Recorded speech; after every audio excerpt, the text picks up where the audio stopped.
take the big banks to trial? I mean, we have no problems taking regular citizens to trial, even for the smallest infractions, so why not the big banks?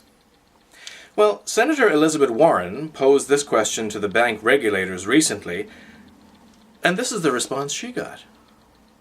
Thank you very much, Mr. Chairman. Thank you, Ranking Member. It's good to be here.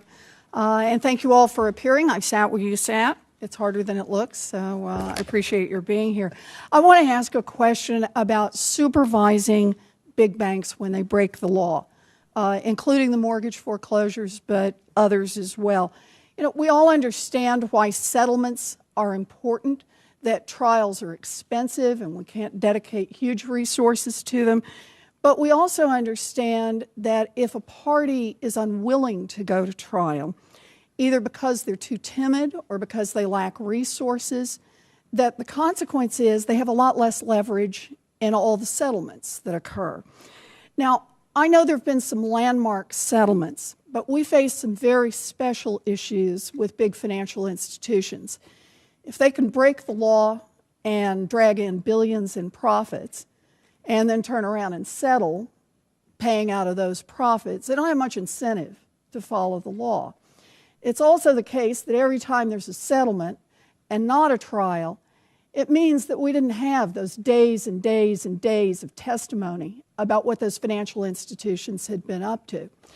So the question I really want to ask is about how tough you are, about how much leverage you really have in these settlements. And what I'd like to know is, tell me a little bit about the last few times you've taken the biggest financial institutions on Wall Street all the way to a trial.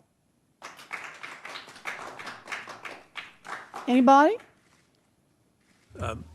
Chairman Curry? To offer my perspective, sure. A bank supervisor.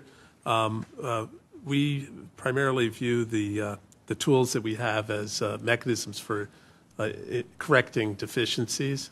The primary motive for our enforcement actions is really to identify the problem and then demand a solution to it on an ongoing basis. That's right. And then you set a price for that. I'm sorry to interrupt, but I just want to move this along. That's effectively a settlement.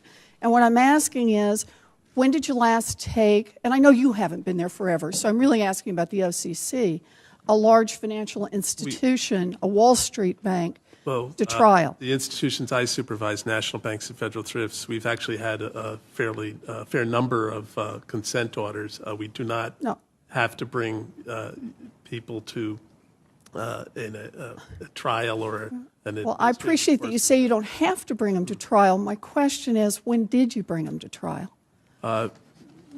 We have not had to do it as a practical matter to achieve our supervisory goals. Ms. Walter? Thank you, Senator.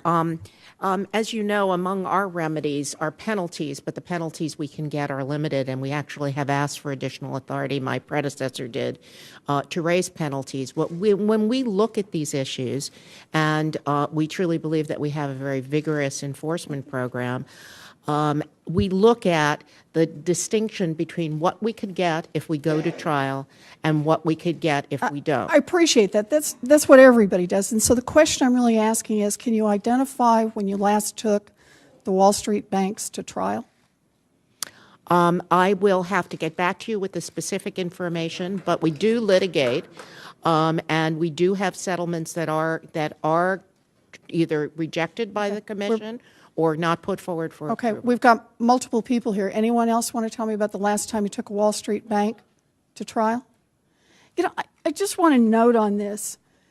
There are district attorneys and U.S. attorneys who are out there every day squeezing ordinary citizens on sometimes very thin grounds and taking them to trial in order to make an example, as they put it. I'm really concerned that too big to fail has become too big for trial. That just seems wrong to me. So there you have it, folks. Big banks are just too big to prosecute. I'm Eric, and this has been your wake-up call.